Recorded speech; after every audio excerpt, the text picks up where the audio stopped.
Okay guys, dito tayo sa bypass ng San Rafael, dadaan. Ayan o.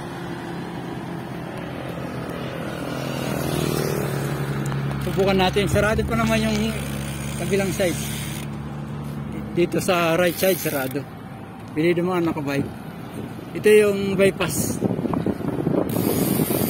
Galing na tayo ng San Rafael.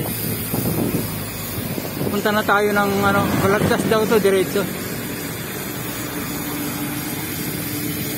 Nasagasaan yung tuta, ay aso. Kawawa naman. Ayan o. Ayan. Mahon.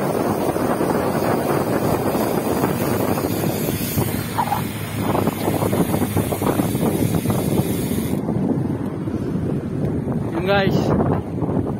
Tingnan mo yung daan dito.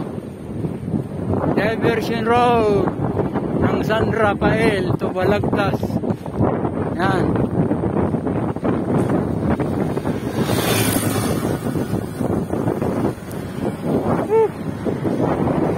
Layan inikot natin. DRT. Tapos Kandila. Paglabas natin, pagbaba natin ang Kandila. Diretso natin Ildefonso, San Ildefonso, tapos San Rafael. Ikot natin. Okay guys.